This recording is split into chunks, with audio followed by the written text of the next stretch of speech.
All right, mentally at this point, I'm like, son of a bitch. All right, so obviously awkward as fuck. It's just awkward. Like, I'm like, I think I handled the competitor objection. He didn't really give me a strong verbal that like, cool, like I'm working with you. But it sounds like it did because he moved on to the next one. Wheels are turning, he kind of looks at me, gives me a little smirk, gives me like a little laugh. There's a 50% likelihood if they leave this call, they will ghost you and never speak to you again. The deal just will not go through. So we do what's called the bladder close. Bladder close has made me so much fucking money. I've closed so many deals from the bladder close. My name is Garrett Campbell, and in this video, you're gonna see me close a $6,000 deal live.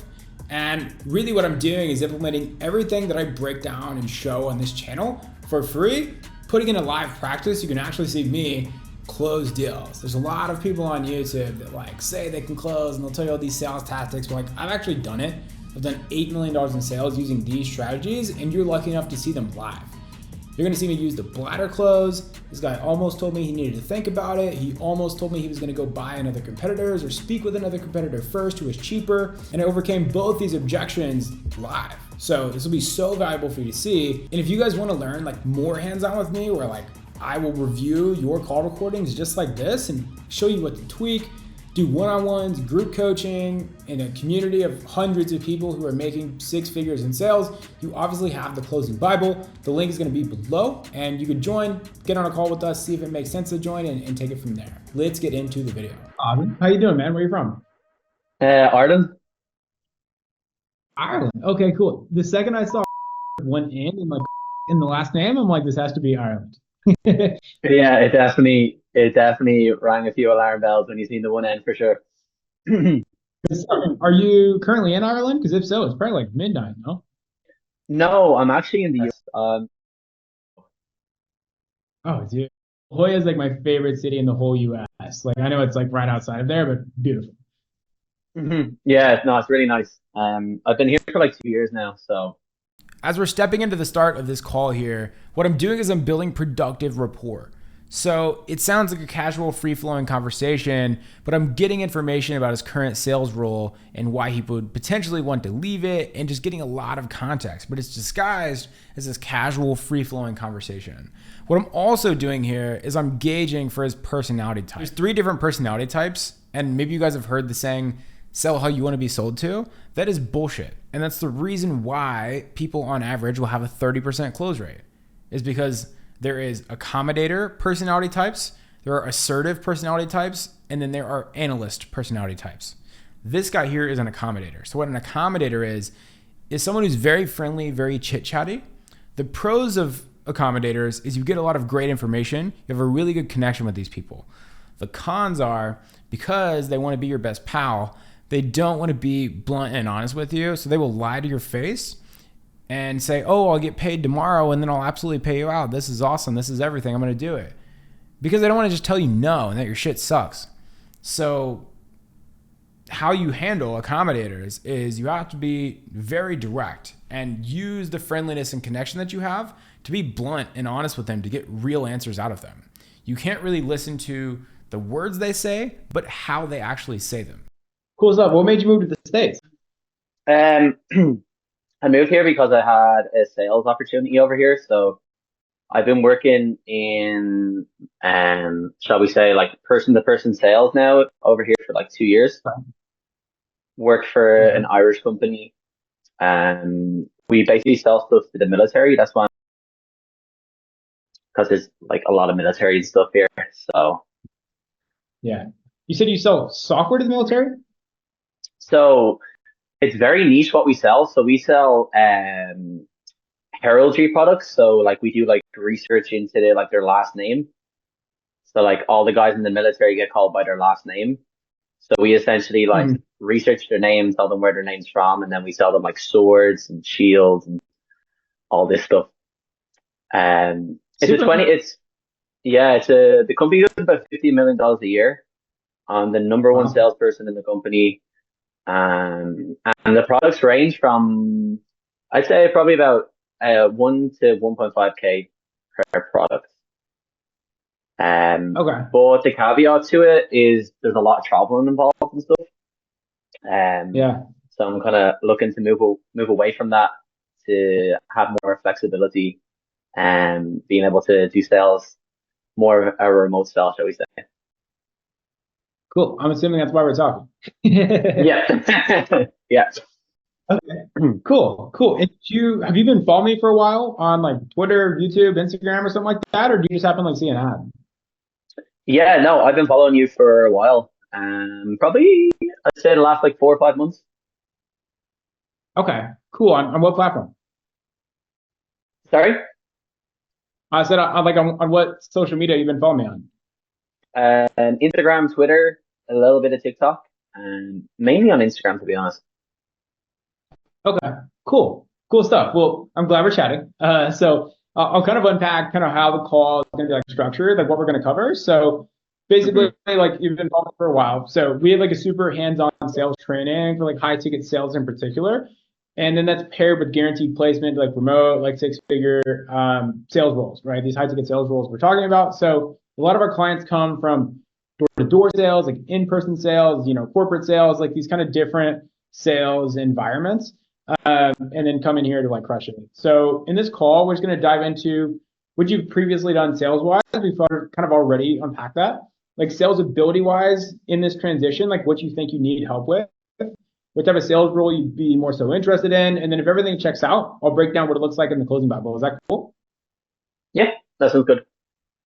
Awesome. Let's do it. So obviously, I know you mentioned travel is something you're kind of annoyed with and you prefer to be remote, but like, what exactly are you kind of hoping to get out of the call here?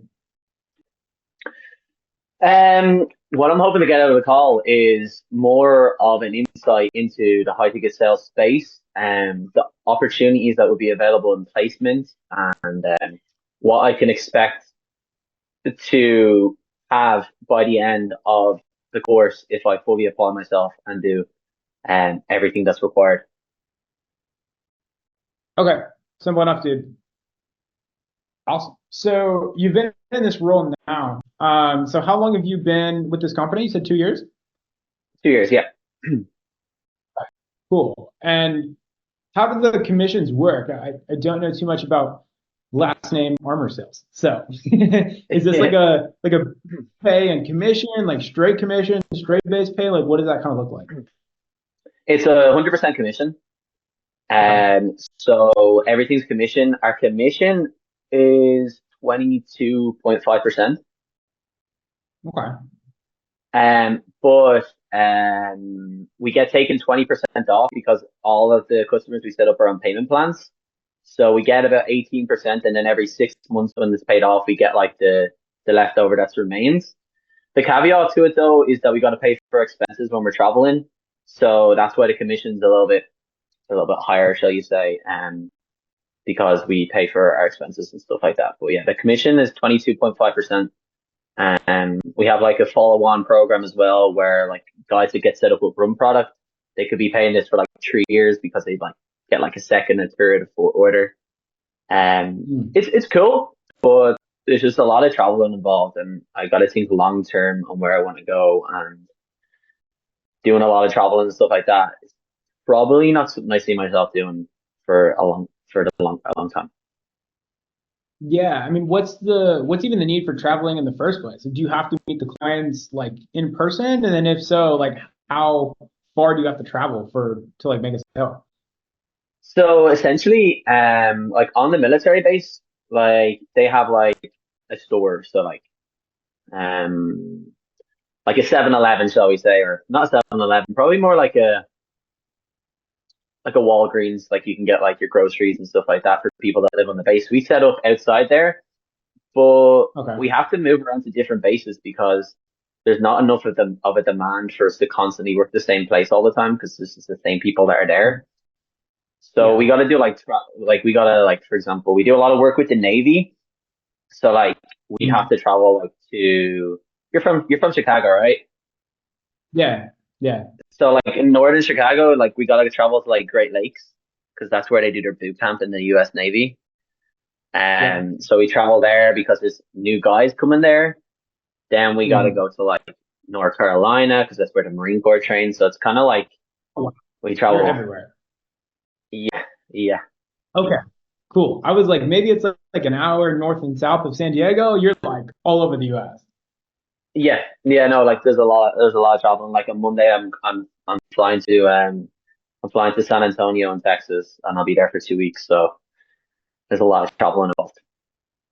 Dang. Okay. And you mentioned like it's not going to be sustainable like long term. Like I don't know what like phase of life are you in, but is it like a wife, kids, anything like that in the near future? And you're like, okay, I can't be flying everywhere, or like what made you say that?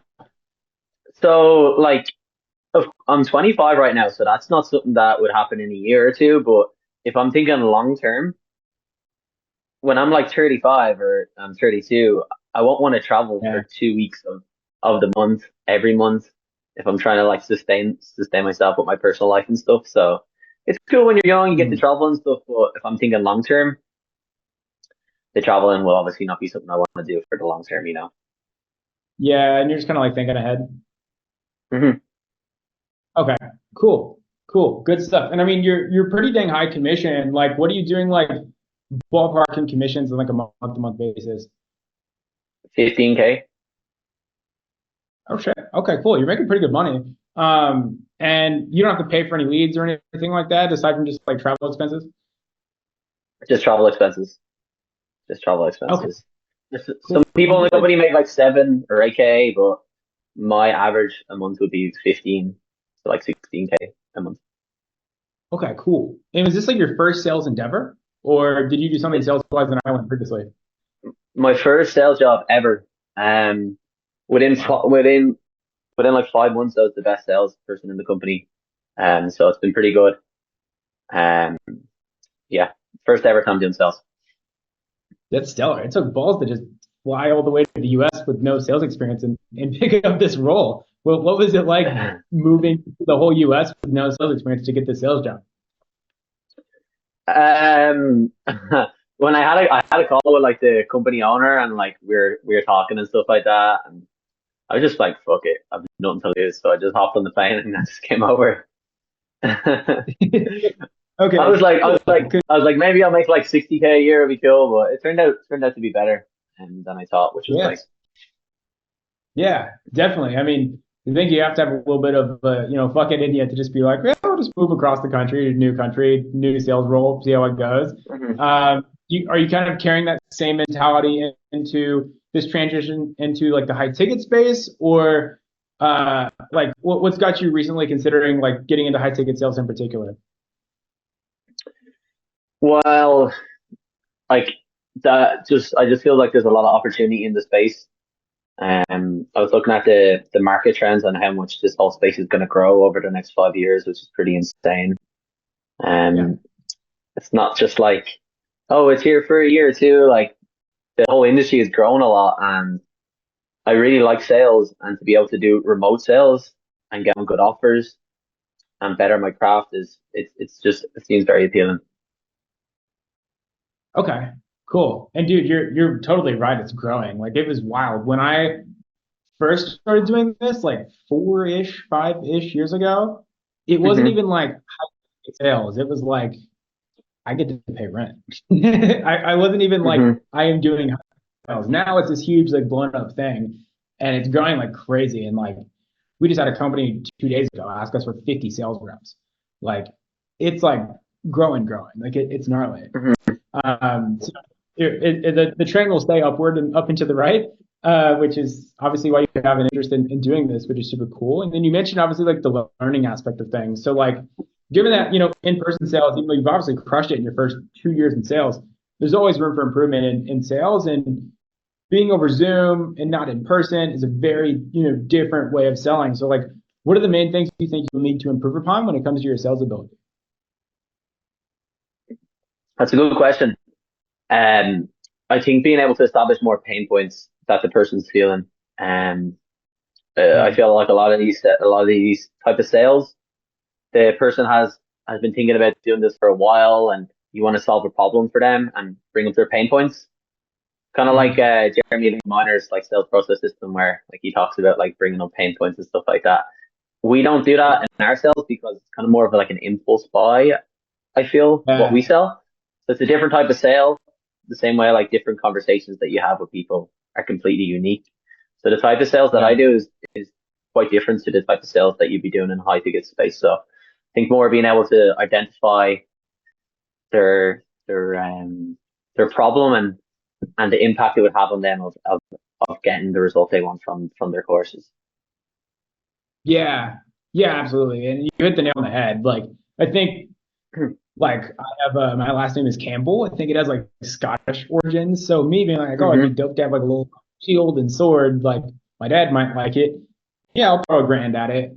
Versus like, like my business is struggling and like I need to hire this marketing agency to like get more calls on the calendar. Like, very different sale. It's less Hmm. impulse and more like a lot of emotional attachment to making this purchasing decision, and obviously a lot more money as well because you're selling stuff that's anywhere from like 5 to like 20K. So I think you hit the nail on the head. I think it's uncovering a lot more pain because it's more of an emotional decision.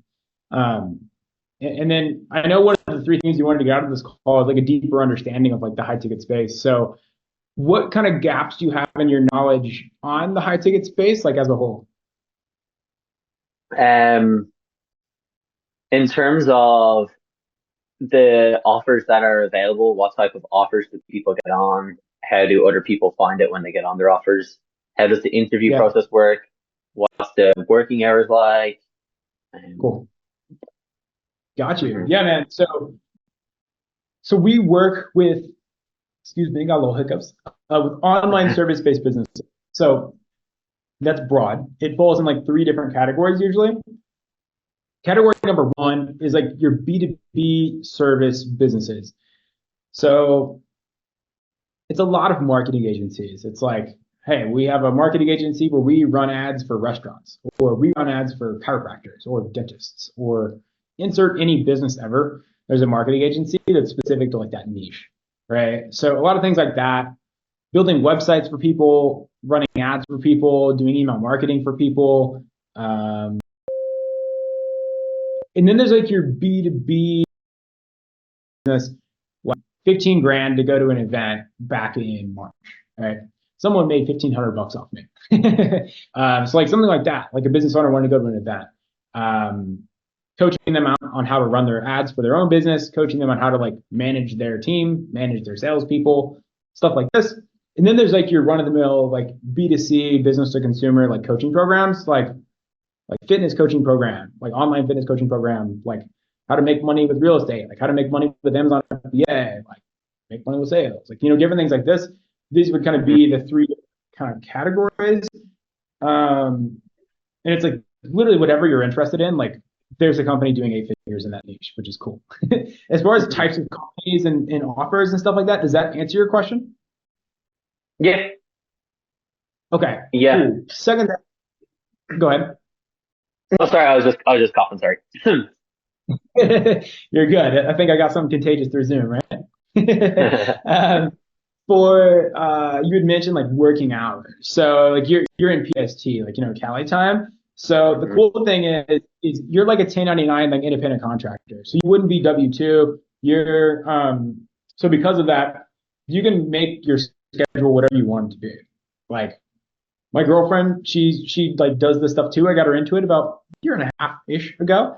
And sometimes she's like, "Hey, I'm trying to go to Pilates in the morning." So she'll start her day taking calls at like 11 a.m. And then she's like, "Well, because I started later, I'll go later and I'll take calls until like 6."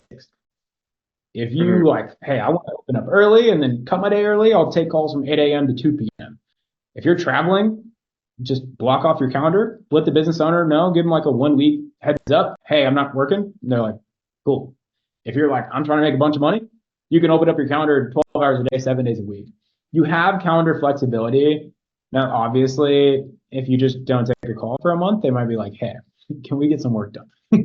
Like, Mhm. so, obviously you're gonna have to like work, but you can adjust your calendar to kind of make it whatever hours you want, and it's super flexible. But most people take about 100 sales calls a month. That's pretty standard. That's like 25 a week. So 5 calls a day, 5 days a week, working like 6-ish hours a day, 7 hours a day is like a pretty standard day. Getting on offers. How would that process work? Mhm. Basically, we interview about 50 to 100 businesses per month that are one sales reps. Mhm. So we qualify them and make sure most importantly, they actually get good results for people and they do what they say they do. Making sure you're selling something you actually believe in that actually delivers value to clients is like priority number one for us. I don't want your head hitting the pillow at night, selling something you don't believe in just to make money. Like that doesn't feel good. So making sure that's there first.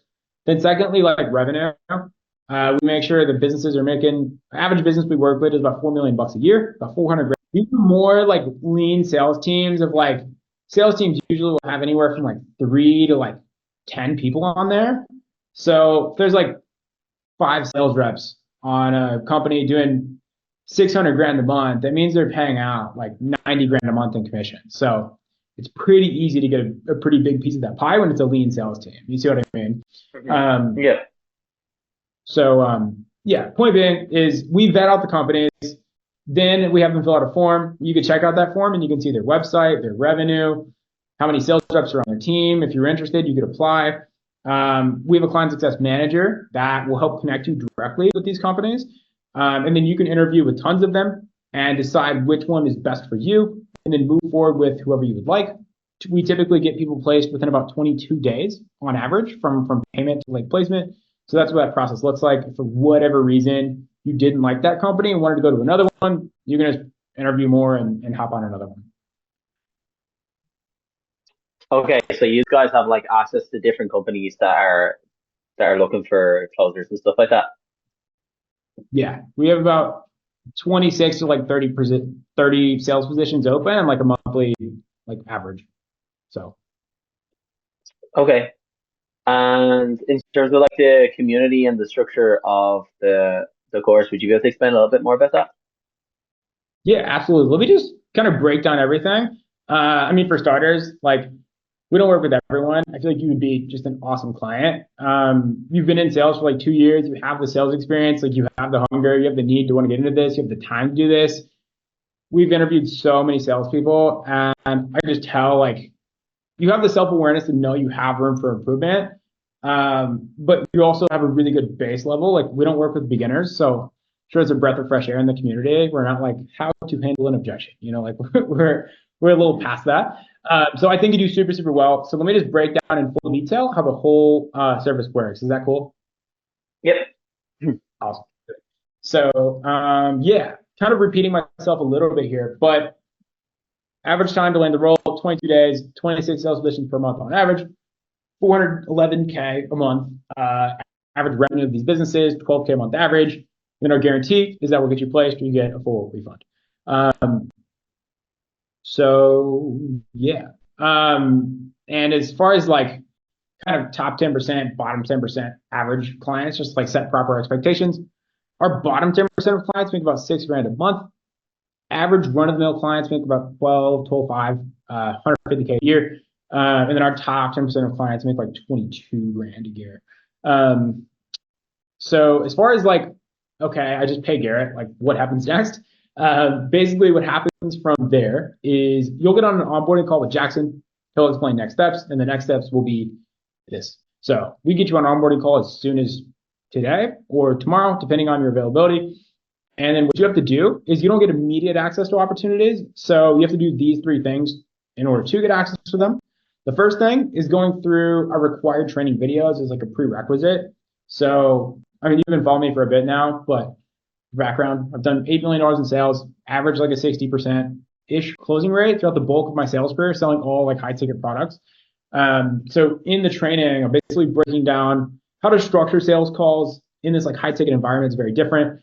How to handle objections, how to do follow-ups, how to work with CRM, different things like this, how to do interviews, how to fill out applications. It's a very different application interview process for these types of companies. So you watch these videos, it's not the entire training material, just like what you need before you hop on a roll.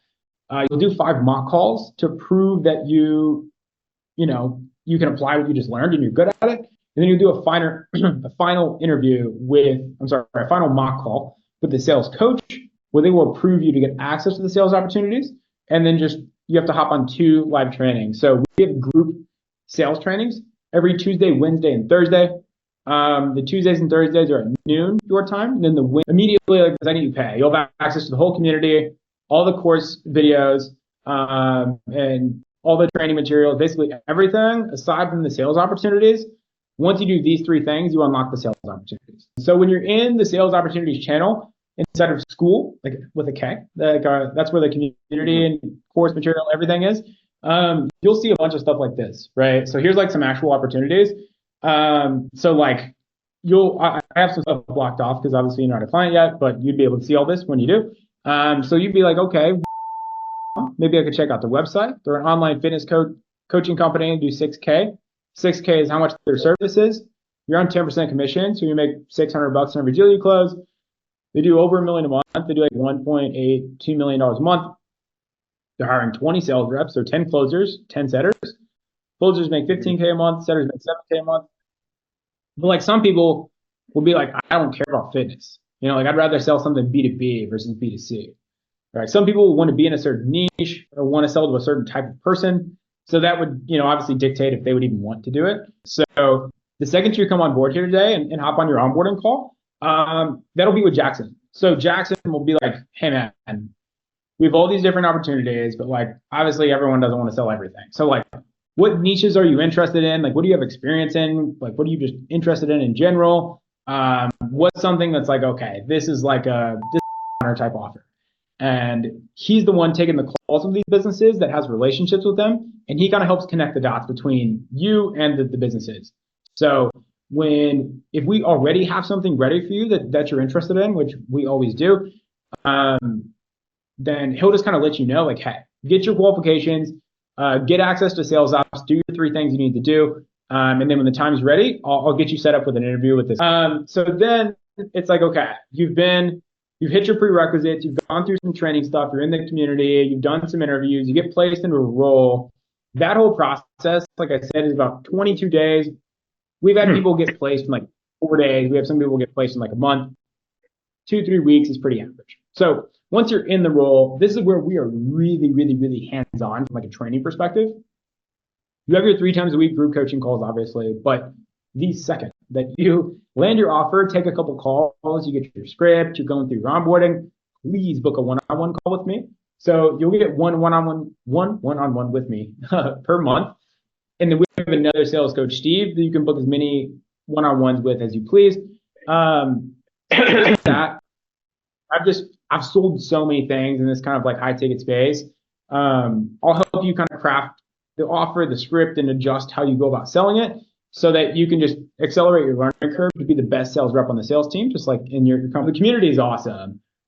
We have people moving in and traveling together and all types of stuff. So really cool community. It's about 180 people in there doing really big numbers. So the community is there for support. We have like a call. I don't know why most sales trainings don't do this. We have a call reviews channel. So if you don't have time to hop on a one-on-one or hop on a group call because you're just busy closing deals and making cash, you can just drop the link to your call and be like, hey, I feel like I should have closed this guy on dating offer. He gave me like an I need to think about it objection. I couldn't get over it. Like, can you review this? And then me and my team will give you critiques on the actual call and then make a video explaining our critiques. And we'll also give you a doc with like text breakdown of it as well. There's some guy called Alex O'Brien in the community as well. Yeah, I happened to see that he was like, he was on your page or something. I seen something with him on his page, and I just noticed, oh, another Irish guy. So that's cool. Yep. Yeah, the Irish guys that have gone through your course have done well. Yeah, like genuinely, like all of them. Like one of my clients, Joshua Ajayi, he was living there. I don't know. Irish guys start making money. They leave Ireland immediately. He moved to Italy and he's been in Milan for a while. He's doing like 30K, 40K-ish a month. He just flew to Chicago. My girlfriend's birthday was like 2 weeks ago. He flew to Chicago, like came to my place, and we hung out, got dinner together and stuff. Like Joshua did. One thing you'll notice here as I'm going through the pitch is that one thing I do really well is I kind of just like embed testimonials in the pitch. And I do it nonchalant. You can feel this like lackadaisical tonality, like nonchalant tonality that I have as I'm explaining. Like, yeah, this one client, he's like 30, 40K a month. His name's Joshua. He's actually from Ireland too. Really cool guy. He came to my apartment and we hung out. Really cool. Anyway, and I just like kind of changed the topic. I'm not like, my client just made this much money and you can make this much, you can make 30K a month too. Like, because that triggers like sales pressure, right? So I make it sound nonchalant, like it's no big deal. We do this every day, because like we do. Secondly, what was really important to him is he's an Irish guy. He wants to know that other Irish guys have crushed too. So I picked that specific testimonial for a reason, because there's always this objection for some people, which is, does this work for someone just like me? If you use a relevant testimonial of how a Irish guy also got great results inside my service, there we go. That handles that objection. It also shows that I care about my clients. It shows my clients get great results. And it also shows the benefits of obviously using my service. Questions over what you're getting, different resources, timelines of things, anything like that? Okay. And so like with the offers then, like there's some flexibility that like if I wanted to get into a niche that like you could try to link me up with somebody and stuff like that. Yeah, absolutely. Yeah. Okay, sounds good. Cool. Yeah. And then, obviously it's not free. So I'll break down investment, what that looks like. And then as soon as investment gets covered here, I'll get you access to the onboarding, and I'll get you access to the community, welcome you to the community, and we'll make sure we get your onboarding call booked. So for everything that we talked about, for you to get guaranteed placement, everything we talked about, hit really big numbers here, it would just be a one-time investment of $6,200. Okay. Cool stuff. How's that sound? All right, so we just dropped price. You're about to see kind of the objection handling side of the call, but I want to explain kind of the psychology behind how I actually drop price. There's like a couple things here. Number one, humor. You notice I said, huh. Now, like, obviously it's not free. I did that on purpose. Like, as you get deeper into the sales call, you get closer to like the price drop. Prospects can feel that, and the sales pressure just like kind of rises. And you want to try to like pop that bubble of pressure. You want them, like you could see on Zoom, like you'll see like my shoulders are like up right now and I'm like a little tense because my arms are close together. You want to get their shoulders to drop here and exhale, be a little bit more nonchalant and cool, calm, and collected when it comes to making a large financial decision. So adding humor is a great way of kind of popping that like sales pressure bubble to get people thinking clearly and not being as stressed and have like the tension. Second thing here is risk reversal. So I kind of stack up. I don't just say 6,200. Like, gotcha. So for everything we talked about, for you to get this, I'm like stacking up the value. And I also like for a guarantee, which is like a risk reversal, it's just this one-time investment. Always say the word investment or like tuition, because this has a connotation of ROI. If you say cost or price, this has a connotation of like lost money, like money just goes out the window. So say the word investment, it has like an ROI connotation attached to it. Risk reversal and offer stacking of you get this and this and this and this and this and this and this. And if it doesn't work out, you get your money back, right? It's like if you've ever seen those like commercials when you were like young and you fell asleep on the couch and there's like those infomercials at night. They're like, you get this vacuum for $19.99, but wait, there's more. You also get this and this and this and this and this and this. And then there's this discount. Like that's what I'm doing before I drop the price is I'm stacking up everything. So it kind of softens the blow when you drop a big old chunky number. Last thing is once I say, cool, we're going to process your investment before I even told them the price, we're going to process your investment. Like you were going to pay on the call. Then what happens afterwards is this. The reason I do this is because I'm selling an online service. Like if you're at a barber shop and you walk in and they ask you to pay for your haircut and you see other motherfuckers getting their haircut, after you give them money, you're going to get your haircut. Like you can physically see it happening. You're 10 steps away from it. You're not going to pay them money and then security is going to grab you and throw you out and lock you out and be like, fuck you. You're not getting your haircut. We're taking your money. Obviously. Right? Because you could see it. When you sell an online thing, an online service, they can't see inside my school community. they can't see Jackson. They don't know this Jackson guy, my client success manager, exists. So I have to show him like a peek behind the curtain of what will happen after he pays so that he doesn't have the fear that I'm just gonna fucking block this guy and scam him and steal his money the second he pays. Like, it kind of eases that tension of what's gonna happen. You're a stranger on the internet. So always explain what happens after you collect the cash, step by step, before you tell them the price, because it increases like buyer's anxiety. I honestly thought it was like five. That's what I thought. Coming into the call. Yeah. Okay. Got you. So you thought it was $5,000. So we're definitely in hmm like the same arena. What do you kind of want to do as far as next steps? Um, I'm not sure. For some reason, I thought it was gonna be five because um, I've seen other guys in the space like uh, Luke Alexander's course was 5K, so I just assumed. You guys notice after I drop price, I'm very cool, calm, collected. I keep the ball in his court. That's how we reduce sales pressure. I don't say, "What? You don't think it's worth 6,200? How do you think it was 5K?" If your tonality is defensive, it's gonna push him away, and you're gonna sound like a hard closer, used car salesman, whatever type guy, right? So I'm just like, okay, you thought it was 5K. What do you want to do from here? Because that's not a real objection in my head. I could think this pen was $2 and then I find out it's $3. I might still buy it. You know what I mean? Like, it's not, this is too expensive. It's, oh, I thought it was less. So I'm like, all right, what do you want to do from here? If I went into trying to give this guy payment plans and I went into, trying to rationalize the price, I could almost talk him out of buying. So I really don't want to talk too much here. I just want to ask questions, keep the ball in his court, keep him talking, keep him thinking out loud.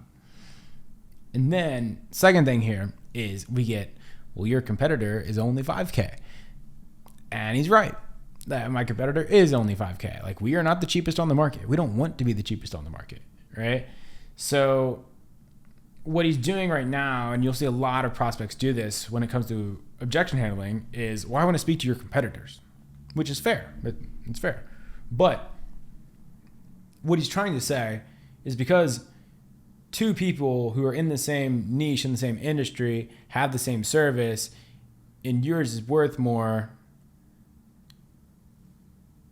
like, he's thinking because the two services are the same thing, that they should be the same price. And it was almost as if he's waiting for me to take the price down to 5K, which I will fucking absolutely not do. No shot.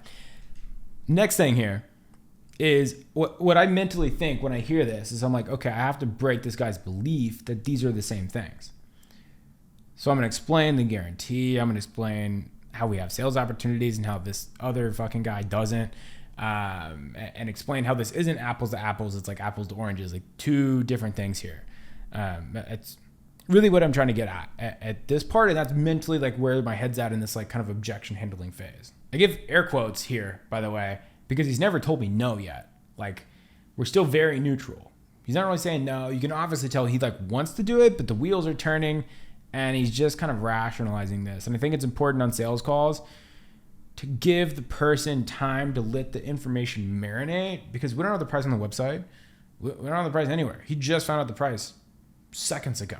He just found out every deliverable of what he was getting minutes ago. Like, this is very new information. Like, just let it marinate. Don't jump on them and try to start objection handling. For sure. Yeah, Luke's an interesting character. Definitely want to speak poorly upon anyone in this space, but we have a lot of clients who bought Closer Cartel and then ended up having to buy Closing Babel after the fact because they couldn't land a role. And we guarantee placement. Like, we spend money to actually acquire these businesses to get them to want to get sales reps from us. And, obviously because we guarantee placement, and we spend money to get these businesses in the door, that's why. So the first way I break down the competitor objection is logically to explain how we're not apples to apples, and then also explain how other people have bought this other person's service and then still had to buy our service. It's kind of like that saying, it's like if you buy cheap, you're gonna have to buy twice. That's what I'm going for here. It's like, okay, yeah, you can save $1,200, or you could lose $5K, which happens a lot with this guy. So it's like you could pay $5K, like a lot of my personal clients have done. They pay this guy $5K, and then they have to pay us $6,200 because they pay $5K. They don't even get a fucking sales job because they don't guarantee placement at all. And you come over here and you still have to pay us $6,200 to get actually good sales training, guaranteed placement, and then actually land a role, because you can't make money until you land the role. You see what I mean? So it's like you're saving $1,200 while also risking $5K. And I'm trying to get that in his head. But if I say that, it's bullshit. And if he says it, then it's true. So I'm just trying to give him context to come to that conclusion without saying it, basically. Okay.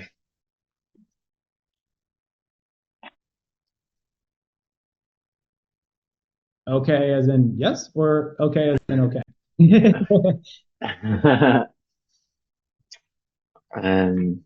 Not fully sure. Gotcha, man. Let's just kind of unpack things. Let's have a little whiteboard session here. What's kind of like pros running through your head? What's kind of like cons running through your head? All right, so here, notice I'm not talking that much.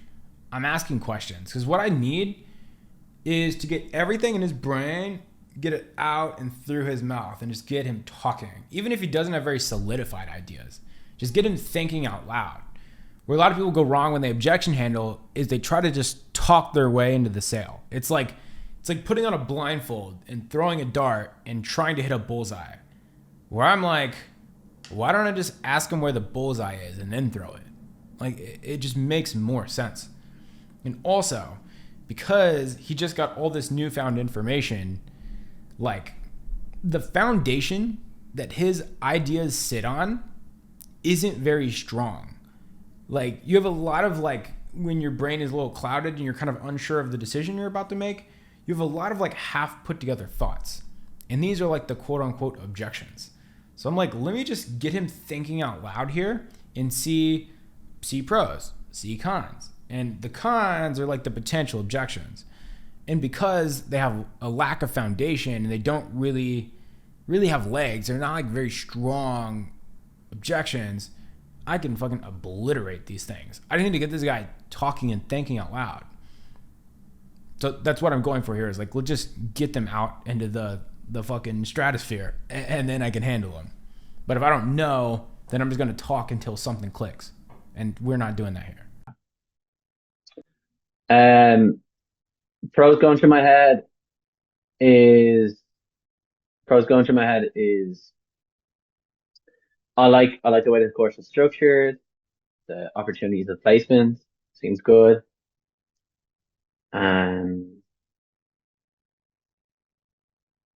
Yeah, the cons, I don't know. Like I haven't done it yet, so I don't know what to expect, you know. Sure. Yeah. You also didn't know what to expect when you hopped in a plane and went from Ireland to to the States and started making 15 grand a month either. That's but true. Obviously that paid off pretty well for yourself. And I think in life, as you get in these kind of transition periods, there's times to where there's a level of uncertainty and you kind of have to make bets on yourself. And, you know, we got the guarantee in place as like a soft pillow to land on in the event that for some reason you don't get placed, like you're going to get every penny back. And after our conversation, I wouldn't have even given you the offer to become a client in the first place if I didn't think you'd do well. Like, time isn't a factor. Your sales experience isn't a factor. Like, I know for a fact you're going to do like really, really, really well here. Or else I, wouldn't have gave you an offer in the first place. And for whatever reason, the placement doesn't work out for you. Like, obviously we have the guarantee default back. So when we got him to kind of unpack what was going through his head, a lot of it was uncertainty of not knowing what it was like being a client because he's not a client yet, which really comes down to like a level of like self-belief, because he lacks self-belief because he has the fear of making the wrong decision, which is like an internal thing, right? Like I don't have the capability to make the correct decision, so I will not make one. Indecision is a favorite trait of poor people. So my goal is to give him power to feel confident in making the correct decision, which is buying my shit, right? That's the goal here. So that's why I kind of went on this small little spiel of like, there's these moments in life where it's almost like giving him a little bit of coaching, right? I'm like, dude, you bet on yourself once, flew across the country with no sales experience, started making $15K a month. Like, you have a previous track record of betting on yourself and it working. So why would you not do this more? It's kind of like giving him the self-belief and the power to feel like he's capable of making the correct decision. And then also explaining again the risk reversal. And if you do fuck up, we'll give you all your money back. So he has that too. It mitigates your risk here. So what if the placement doesn't work out? If I get on the placement and it just doesn't work out? Yeah. So basically, if you are hopping on interviews and for whatever reason these people aren't hiring you, in that event, we would just give you a full refund. Now, if you do get placed and you're in the company for like a month, like 2 months, and you just like don't like it, you can just interview with more companies and land a different role. It's not uncommon, just for full transparency. Like, sometimes people will land a role and the first company they won't like, or something feels off. So they just interview again, land a different role, and they're like, okay, like this is the one, this is where I should be, and then they stick with that one. Like that's happened multiple times. So the beauty of things is because we just have a constant flow of companies coming through. Like, I don't know if I told you this earlier, like we had a company just ask us for like 50 sales reps. Like it's like a company where they help businesses acquire capital and get access to credit. You could land that offer and be like, this is not what I wanted. And then you land an offer, take off. So you also have the safety net of you could switch out to a different company if something fell off. Okay, so if I'm in a role in like 3 months' time, like do I still get access to the community where I can just see different offers that are coming up and stuff? Yeah. So we have a 4 month service in its entirety, right? So you'll get access to obviously the community, the course material, the sales opportunities, the live training, the group, the one-on-one, the call reviews, everything.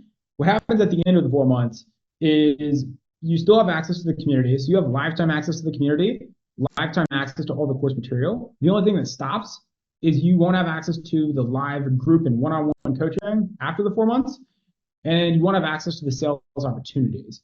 So when we have businesses that ask us for sales reps, sometimes we have what's called spillover offers, where if we have someone ask us for 20, 30, 40, 50 sales reps, we usually can't fulfill that for active clients inside the closing Bible, because transparently, we have about 10, 15 clients or so a month that come on board. So we'll post it to kind of alums, like people who are just in the community, as well as previous clients. Or we'll have people be like, hey, we need a male that's between 22 to like 28 who has experience doing in-person sales. Like, some people ask us for really specific stuff, and if we can't fulfill that, then we post it in what's called like the spillover offers channel. And honestly, like, for whatever reason, if you are beyond the 4 months and you want to get another role and you want back in, you can pay $400 a month to maintain access to the offers and the coaching and everything. So we just had a client from 2 years ago who was with the same company for 2 years, and he just got bored with them, and he paid us $400. He got back in the sales ops channel, landed a sales role within a week, and then he booked a one-on-one with me to get used to this new offer and hopped on some group coaching calls, and then he ended his $400 a month like subscription. So you have that as like a safety net if you like really want to. Okay.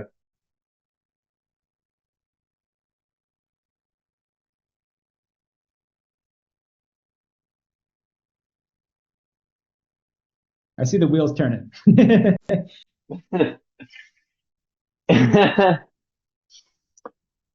Ah,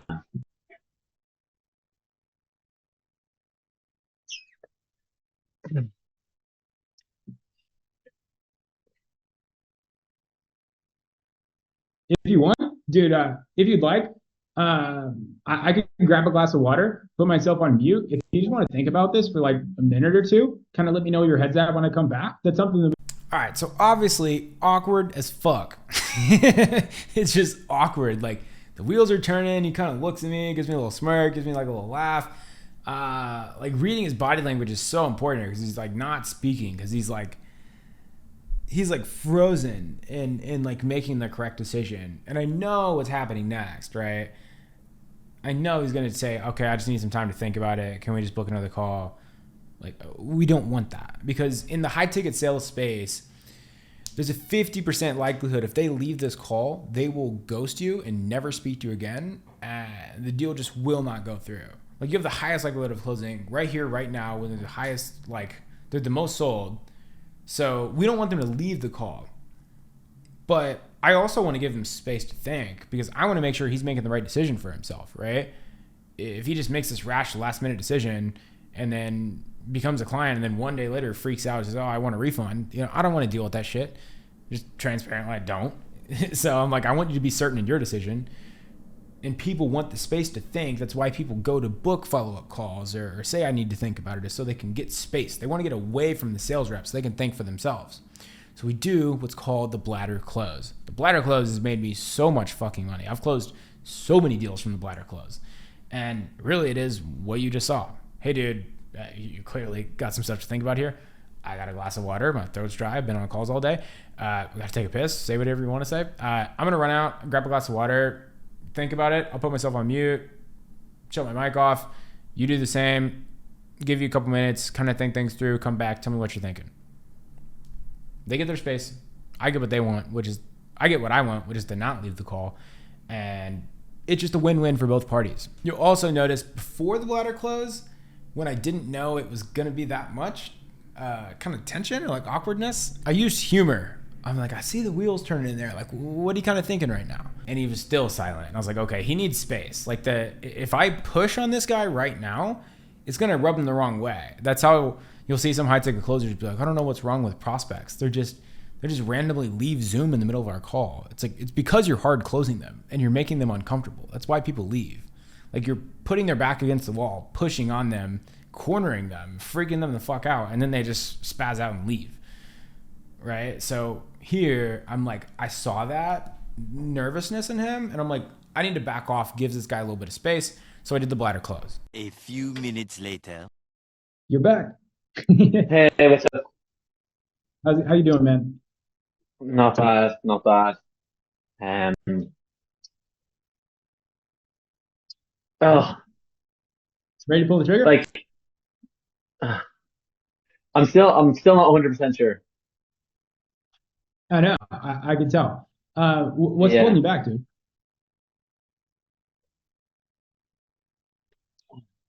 like I'm just thinking, like, is this like like the best idea for me to go with? Like, I'm like, When you, oh, should I? When I said that, I'm like, should I talk? Should I see other people in this space and see what they're doing? Like I don't know. yeah.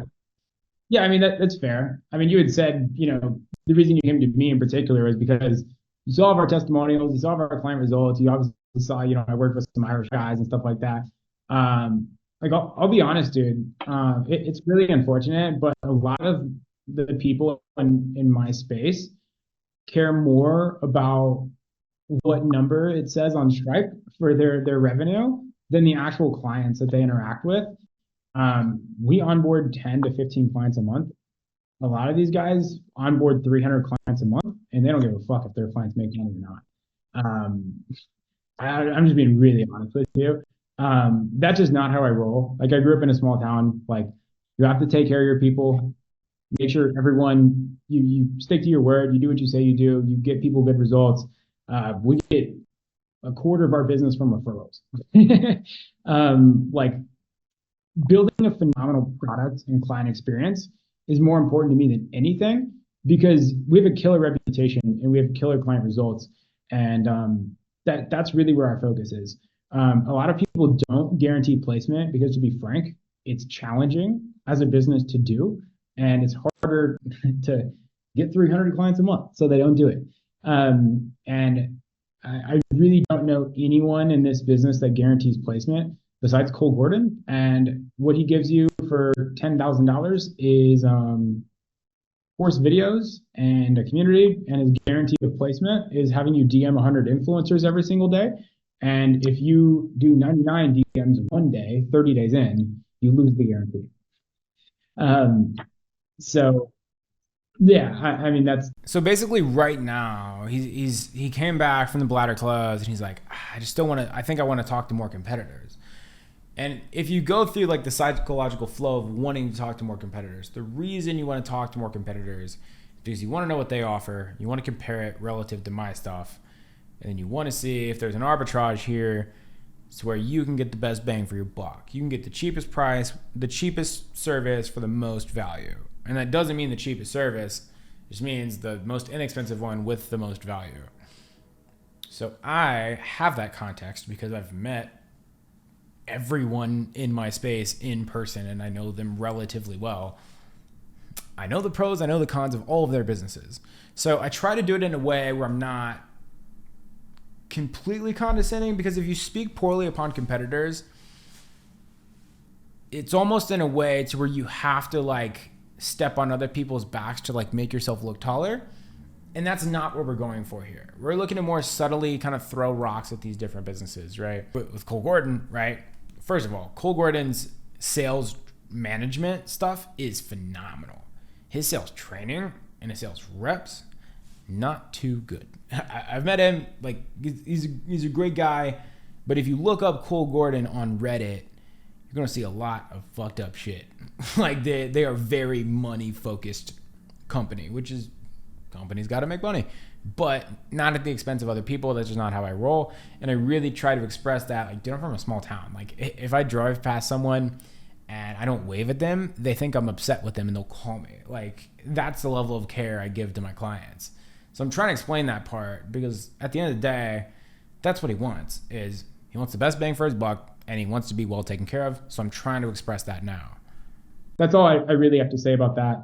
Anytime we have people that talk to other competitors, they always come back to us. They're like, dude, you got to charge more money. So, yeah, I guess that's just kind of like my thoughts there. What were you hoping to potentially get out of a conversation with someone else, I guess?